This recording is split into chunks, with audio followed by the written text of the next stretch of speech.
Tut's mother, the younger lady. She's been laid to rest here, back in Cairo, in the treasure trove that is the Egyptian Museum. Here, just a few feet away, are the remains of Akhenaten, Tut's father.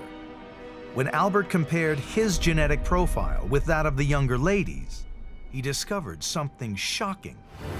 In a 21st century museum and a 3,500-year-old tomb, Egyptologists are piecing together the supernatural story of Tutankhamun's life after death. Of a pharaoh on a mission through the underworld, fighting against the forces of darkness to save the sun and the earth from annihilation. With the highest possible stakes, the people who packed Tutankhamun's tomb did everything in their power to ensure he was prepared for the mission ahead. The ancient Egyptians were very big on insurance, so they had lots of safety nets in case one thing didn't work, one spell didn't work, there was a backup spell. If this got destroyed, there was another backup object. So you always had things that would help you get to where you wanted to. Egyptologists now believe this is why Tutankhamun took 5,000 objects to the afterlife. The more he took, the more chance he had of defeating the demons and overcoming the obstacles that lay ahead. But one shocking find has always perplexed archaeologists: the mummified bodies of two baby girls. Today, their fragile remains are being conserved at the Grand Egyptian Museum.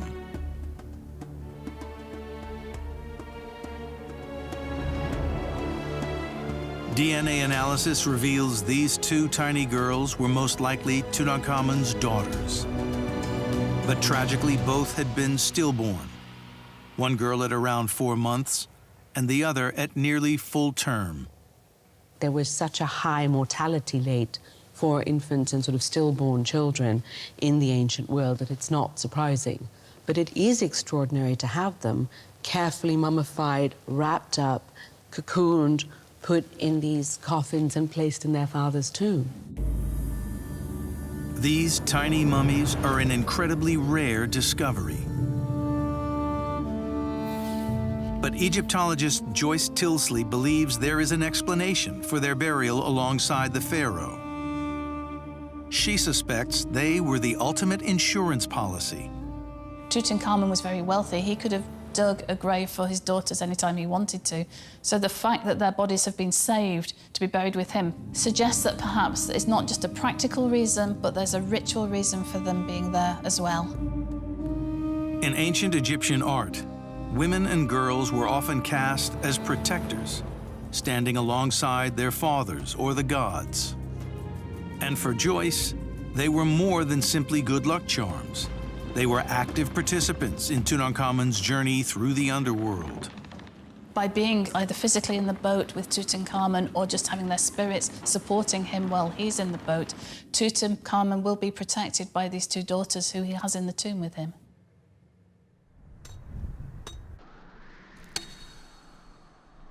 Master stonecutter Fatih Ali Hamid works on a block of Tura limestone with the kind of techniques that were first used on this site over 4,000 years ago. So that the pyramid would have smooth sides, the outer face of each block was cut to a precise angle. Then it was polished, using a sandstone brick and fine sand as an abrasive. It's a process that takes time, skill, and a great deal of effort. You can see how much of his body he's putting into this work, too. He's really putting absolutely all of his effort into it. ممكن أنا أزيد. Okay. يعني. لقى أنا مش شديد. Oh. Well, you know, I'm kind of proud of myself. I can already see many of the tool marks disappearing. Just, for example, right here, you can see these tool marks are almost already completely gone. The aim is a finished product that is not merely smooth, but shining. We can also see the difference between the unworked side with the incredible bright whiteness of the worked limestone.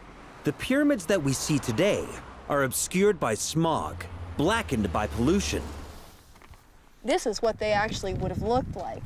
This level of workmanship, carried out by hand over the entire surface of the pyramid, would amount to millions of man-hours. The exciting thing about studying pyramid building is that you learn both about the micro and the macro. Not only did it require incredible skill in these small environments, but also incredible administrative skill to be able to marshal the human energy and power of hundreds, if not thousands of people to build these objects, to bring the objects here, to work them and get them, and then put them up in place. We can now form a picture of how the pyramid would have looked on the day it was completed. A perfect triangle of white, dominating the horizon and reflecting the powerful Egyptian sun with a dazzling glare.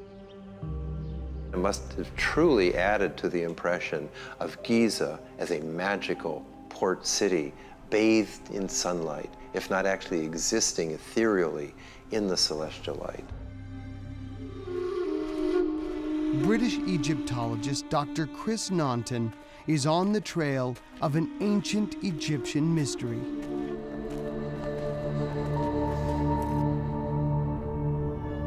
What I can see is a shaft, a deep shaft cut directly into the rock. It goes down about 20 meters, about 60 feet, and it leads to a network of tunnels. And these extend for about 100 meters, 300 feet, something like that. And in the walls of these tunnels, there are niches, kind of side chambers. The discovery is known today as the Royal Cache. Among the mummies are 10 pharaohs, including some of the greatest names of ancient Egypt. But alongside legendary kings like Ramesses the Great and Seti I is a little-known pharaoh whose reign is shrouded in mystery. Sekenenre Tao. Sekenenre isn't as famous as some of his successors like Ramesses the Great or Seti I, but the fact that he was buried alongside those pharaohs suggests that for the ancient Egyptians, he was every bit a part of that line of great kings. Who is this mystery pharaoh buried among the greats? The first clue, an inscription on the lid of his coffin. Sekenenre the Brave. Why the brave? Hidden inside the coffin was a mummy the likes of which had never been seen before.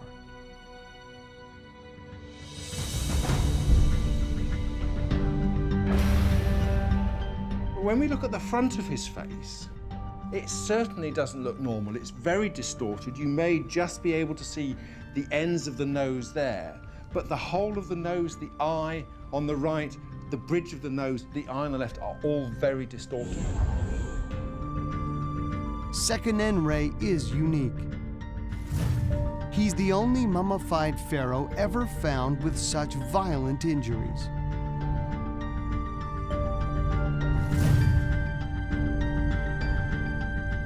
Dr. Richard Shepard is a world-renowned forensic pathologist.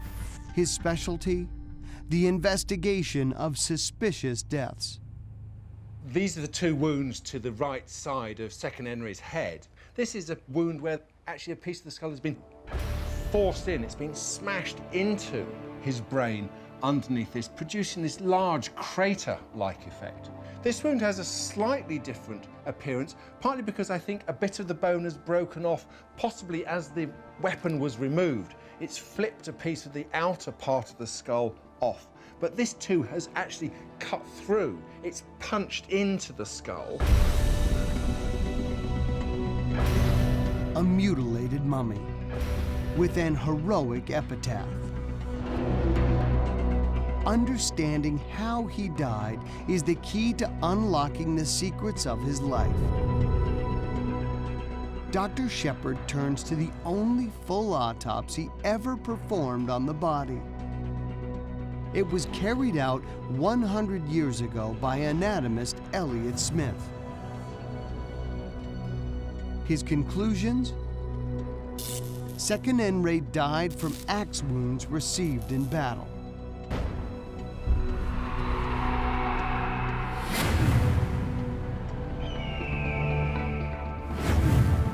Dr. Shepard is taking a closer look at Smith's report.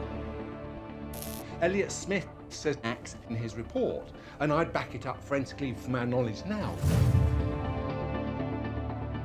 When I look at these two injuries, what I can say is that they are both lethal wounds, and you'd probably only need one of them to cause death, but the two together are a certain cause of death. The experts agree on the cause of death. Fatal axe blows to the head. But did he receive these wounds on the battlefield? And if so, why risk a pharaoh's life on the front line? For almost a century, Tutankhamun's dazzling treasures displayed in the Cairo Museum have told the story of the boy king's short life. But now, as all of his 5,000 treasures are being brought together at the new Grand Egyptian Museum, another far stranger tale is emerging. Not of Tutankhamun's life, but of his supernatural experiences after death. The ancient Egyptians weren't obsessed with death. They were obsessed with living, and they wanted to live the best life they could, and they wanted that to continue if they could after death. Egyptologists believe this is why Tutankhamun's tomb was crammed full of everything from golden statues to simple loincloths.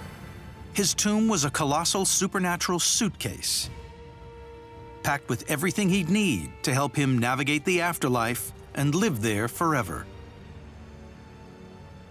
But what did Tutankhamun expect to find when or if he got there? For Egyptologist Salima Ikram, the answer lies in some of the smallest items discovered in his tomb. You needed to eat in the afterlife, and Tutankhamun was a teenage boy, so clearly he wanted to be well supplied. And so he had bread, he had wine, he had pomegranates, little green onions, and garlic, so he could flavor his food or munch on the green onion. And there are dates. There are piles of dates here. But what's really amazing about Tutankhamun's dates is that they were pitted, so he wouldn't have to chew around and throw out the pit. So these are really posh dates for the afterlife. And these were just the appetizers. For the entree, Tutankhamun could choose from an all-you-can-eat buffet of Egypt's finest meats. He had ribs, he had large joints of meat coming from the foreleg of cattle. And there are all these boxes of mummified poultry. Often the containers are made in the shape of what they are supposed to contain. It was a feast fit for a pharaoh, pre-cooked, pre-packed, and preserved for eternity. What is the real story of Tut's tomb? And can new clues help reveal its ultimate secrets?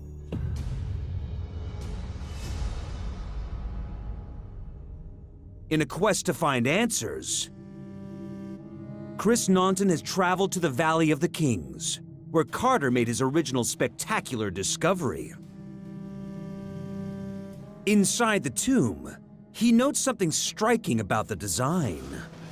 So one of the first things you notice when you enter this tomb, you come down the descending passageway and you need to take a right turn. And this is quite unusual for 18th dynasty tombs because in most cases what you would expect of a pharaoh's tomb would be a left-hand turn.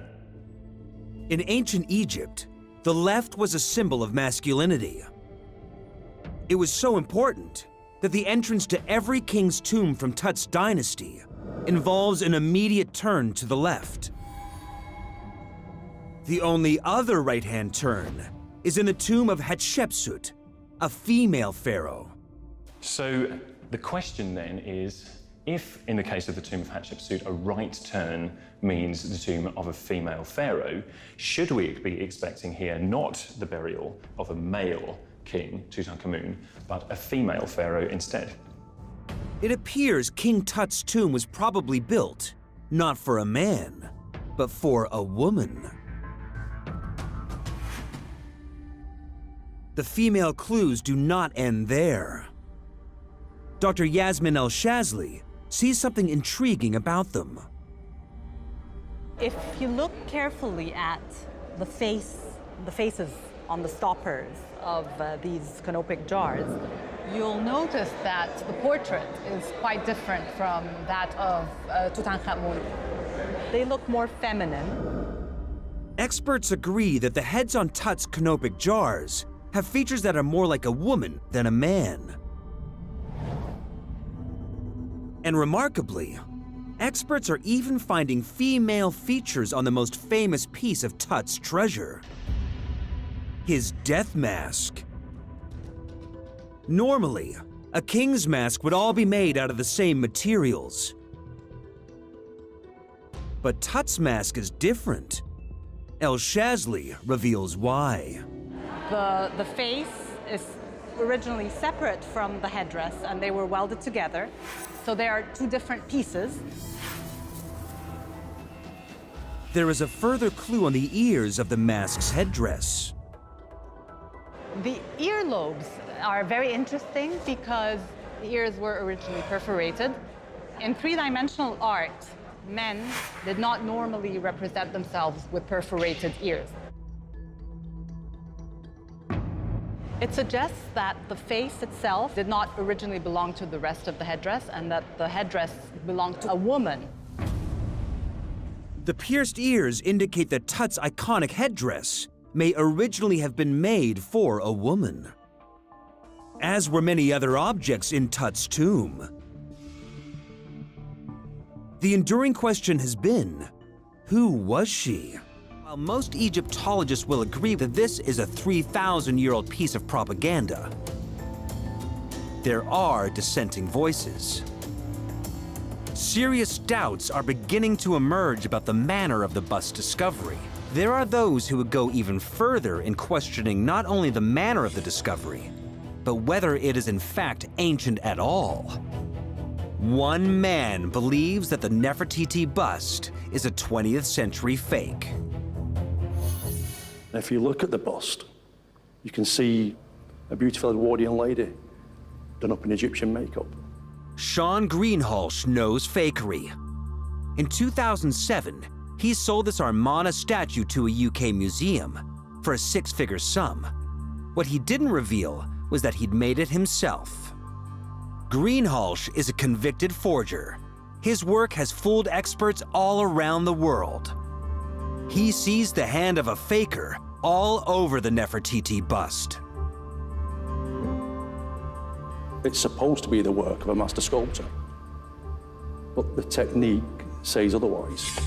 For Greenhalgh, what gives the game away is the layer of stucco plaster that covers the limestone core and forms the bust's most intricate features. That's the work of, if not an amateur, then a second or third rate sculptor. And none of those would look for the pharaoh. You'd only have the best. That'd be like finding a Michelangelo sculpture in marble, and then you'd find out that the ears, the eyes, all the hands, the difficult parts are all made in stucco and added on. It just wouldn't be done. And there is another inconsistency: Nefertiti's missing eye. The left socket is empty, while the right eye is made from an inlay of black wax and rock crystal. Greenhalgh believes that the right eye is genuinely ancient, sourced to make the bust look real. It's a major pointer to its fakery because it's the kind of thing I've done myself, sourcing beads or pearls or whatever for in a piece. Borchardt searched the area where the bust was discovered, offering a cash reward to anyone who could find the missing eye. It never was found. Greenhalgh believes it never existed. It would be possible to source a quartzite eye, but to find a pair, well, that'd be very long odds. Greenhalgh argues this is the only way to explain the empty socket. To ancient Egyptians, the eyes were a window to the soul. So representing the queen with one eye missing would be a shocking sign of disrespect. Finally, Greenhalgh thinks he knows why the forger picked Nefertiti and the Amarna period. If you're going to pick a period of Egyptian art to fake, the Amarna period is really the best, because the sculpture wasn't any more difficult than any other period, but it is the most valuable today to collectors, and the rarest because it lasted such a short period of time. The damage on it is the major point of it being a later copy. It's something I've done myself, something I've seen on other fakes. It's quite obvious if you look at where it's damaged. The ears are damaged, so obviously it's been dropped left and right sides. The back of the head has been damaged, and most telling, the cobra on the conical cap is almost obliterated. To remove it, it would have taken off the nose, the brow ridges, and the chin. There's absolutely no damage to the face. The damage is selective, and that's a dead ringer for a fake. When the discovery of the Nefertiti bust was announced to the world, it revived the memory of a queen, all but forgotten for 3,000 years. To understand who she really was and why the bust was made, we first need to understand the role that Nefertiti played in the turbulent reign of her husband, the pharaoh Akhenaten. When Akhenaten came to power, he started making some fairly radical changes.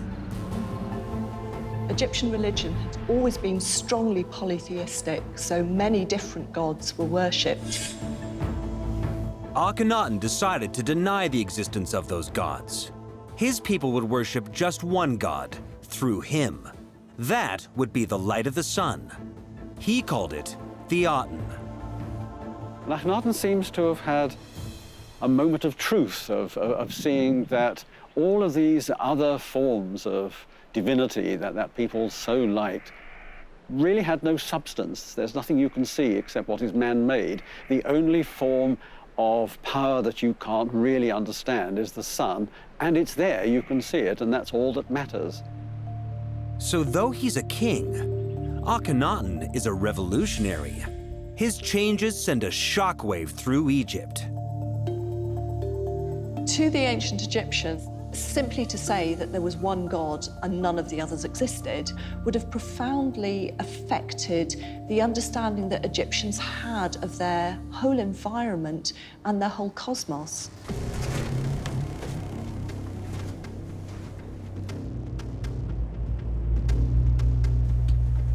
And when all this happened, Nefertiti played a central part. This is a tomb carved into one of the cliffs outside Amarna.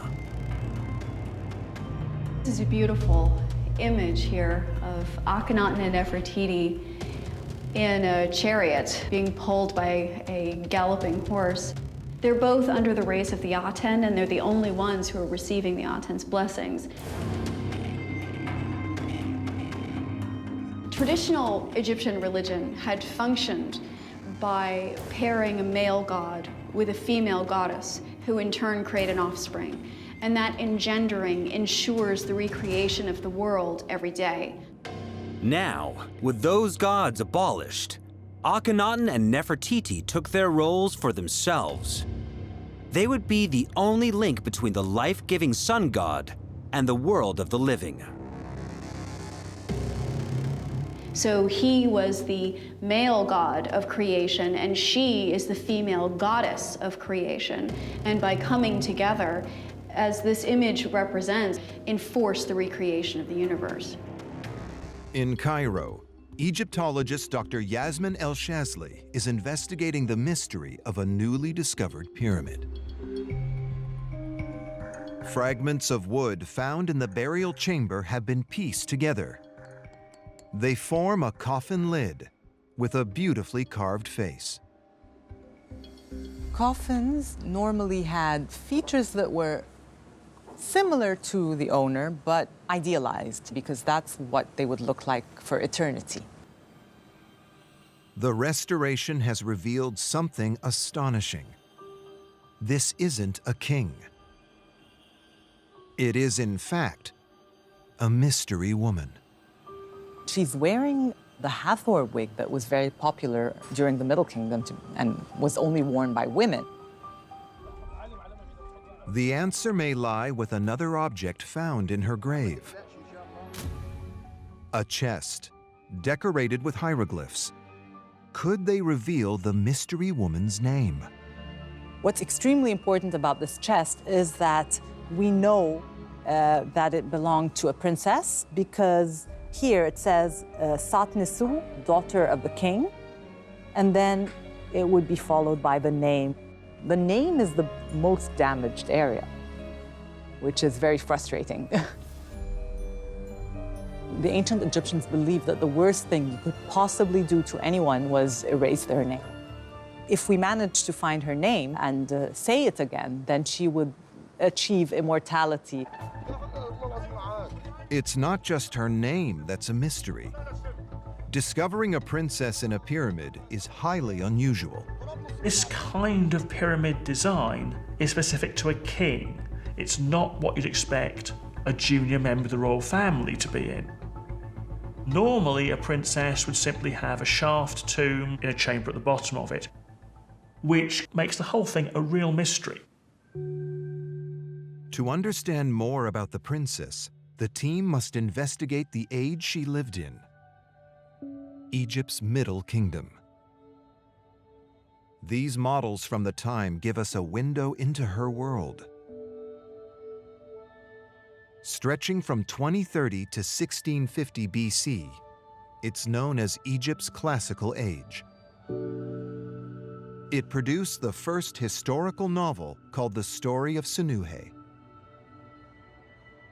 and new techniques of working with gold to create the finest jewelry of the ancient world. Locked in Cairo Museum are the treasures of another Middle Kingdom princess. We have here the crown of Princess Khnumet from Dahshur. It's made out of gold and inlaid with semi-precious stones. And here at the front, you have a branch with very, very intricate leaves and flowers. This necklace is very delicate and very intricately decorated. This, for example, is the symbol of life, the Ankh. And this is a very famous amulet as well. It's the Eye of Horus that helps protect the wearer. The newly discovered tomb probably contained material very similar to this, a lot of gold, which is probably why it would have been robbed a long time ago. Ordinarily, there was a very clearly articulated process for burying the king and making sure that everything was perfect. It appears that this was not the case for Tut. One of the interesting features of these walls and the paintings is these strange sort of spotty marks. These black patches that you see all around the walls are in fact organic. They are mold. This mold appears nowhere else in the Valley of the Kings. At first, conservation experts worried that in this otherwise dry environment, the mold was being caused by the breath and sweat of countless tourists. But a study of Howard Carter's original photographs revealed that this could not be the case. And it gives experts an insight into events over 3,000 years ago, to the precise time of young Tut's burial. It seems that his tomb was sealed before the paint on the walls had dried. The supposition is that the walls had some residual humidity from the painting that was still there when the tomb was sealed. In this case, if the paint was still wet, you very much have this sense that everything was done as quickly as possible. conservation expert Adam Lowe and his team recently took high-resolution photographs of the burial chamber's paintings. At a resolution of up to 100 microns, they reveal details as small as the tip of a human hair, including the individual brushstrokes of ancient craftsmen. Seen close up, the brushstrokes do seem to have been painted in a hurry. You can see here there are clearly traces of brush marks that are clearly done like this. So they're not done like this. The application of the ochre color is done very fast with bigger brushes. I mean, that's a very fast mark. That's a... my estimate is that it wouldn't have taken a team of skilled painters much over a week to paint Tutankhamun's tomb. Painting a king's tomb normally took years of work. So why was Tut's tomb prepared in such a rush? Egyptian kings normally had their tombs built and decorated long before they died. But Tut's mummy reveals he died unexpectedly, around the age of just 19.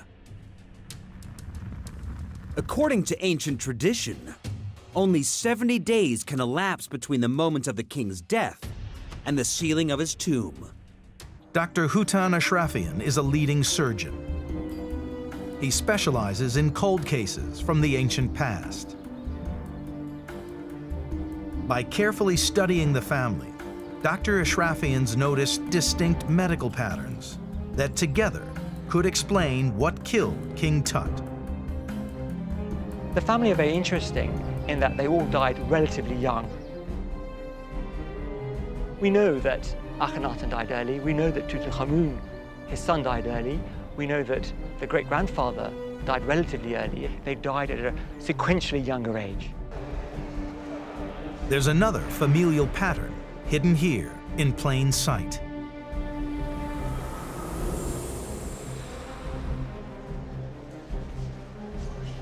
So this is Tut's dad, we think.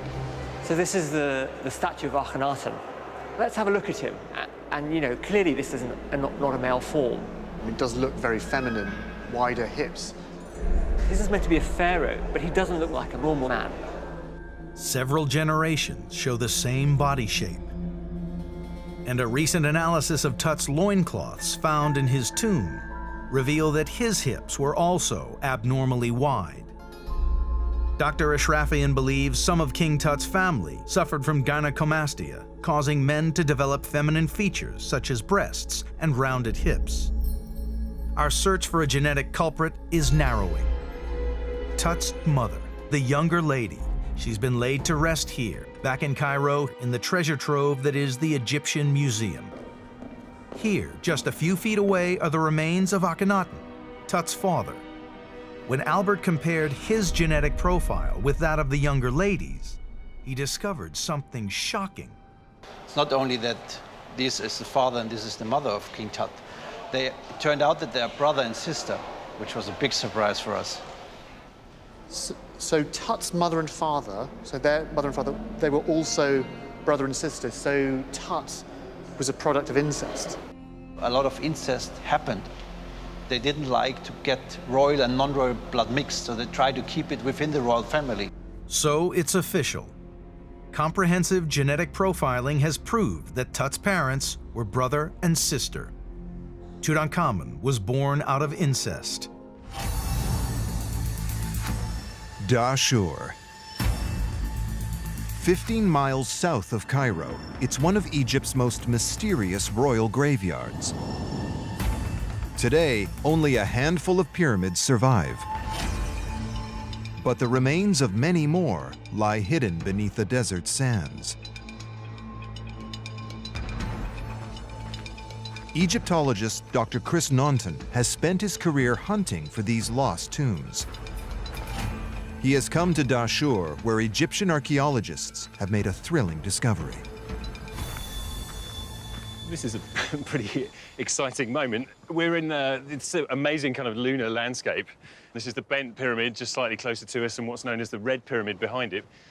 But we're going to a much less well-known part of the site, where something very intriguing, to say the least, has been uncovered just very recently. This crater was the site of a large quarry, until workers stumbled upon blocks of finely cut limestone buried deep in the sand.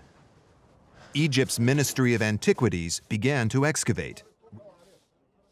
Excavations have revealed a passage that once led from the entrance to deep under the pyramid. The stairs lead to an underground complex, the heart of the pyramid. These huge blocks are protecting the only access to the chamber and any mummy and treasure that may be hidden inside. And unlike any other pyramid found so far, it still appears to be sealed. Egypt's Ministry of Antiquity has granted permission to raise the capstone to reveal what lies within.